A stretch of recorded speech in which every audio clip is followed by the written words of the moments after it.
Hi, good morning. Our fifth lesson, is about the difference between the future continuous and the future perfect. First, you have to know what the future means. The future refers to an action in the future, something that will happen tomorrow or next week. But there are other varieties of future. We call it, the first one is future continuous and the second one is future perfect. First, we have to distinguish the form. How is it formed? The future continuous is formed by will be plus ing form. We call it the present participle. That's meaning, for example, I will be doing something. For the future perfect, it is formed as the following. Will have plus past participle, like will have done, will have gone, will have played, etc. Let's focus now on the future continuous. The future continuous talks about something that will be in progress. That means hasn't finished, or at or around at the time in the future. For example, tonight between 7 and 8, I will be watching a video. This time tomorrow we will be sitting on the beach. So when you come, you will find us sitting. So we will be sitting. Don't drink at 8 o'clock. I will be watching Who Wants to Be a Millionaire. So when you come, you will find me watching. That means here in progress, in continuity. Okay? Don't phone grandma now. She will be having dinner. Because at that time when you call her, she will be having dinner. As for the future perfect is different. Look at the form now. The form will have plus past participle. In 5 years' time, I will have finished. That means you are referring to something in the future that will be finished in the future. In 5 times, I will have finished university and I will be able to earn some money at last. We use the future to say that something will be finished by a particular time in the future. Let me give you another concrete example for you. By the end of the year, by the end of June, you will have graduated. تكونوا قد تخرجتوا. So here the action will be finished in the future. So whenever you refer to action finished in the future, use will have plus past participle.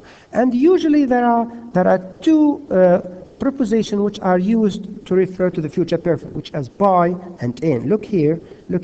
In 5 years' time, I will have finished. Okay, I will have finished. You will have graduated by the end of next June.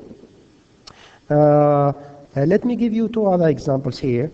Tomorrow between 8 and 9, I will be traveling. So tomorrow at that time, the action will be in progress, not finished, and use will be plus present participle or gerund or ing form. This is, we call it the future continuous. The second one is the future perfect.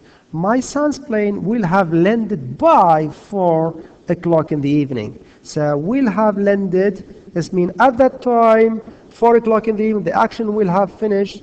So whenever you have by, whenever you have in, it means an action finished in the future, use the future perfect, will have plus past participle.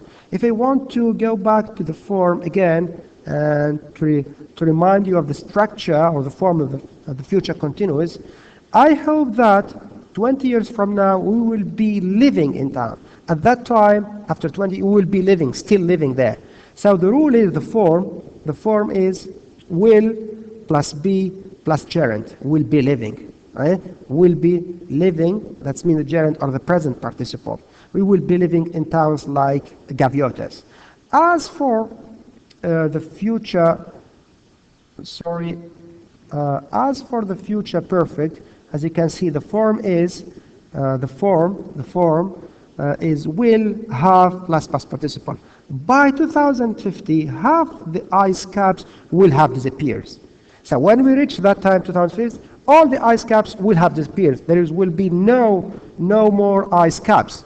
So the difference between the two here refers to an action completed, finished in the future, but for the future continuous, an action still in process, in progress in the future. I hope you have grasped the difference between the two while using them in the exam. And don't forget that for the future perfect, whenever you have by and in, use the future perfect will have plus past participle, not present participle, past participle, like played, played, like go, gone, like see, seen. I mean, not to confuse it with the present participle. Thank you very much for listening.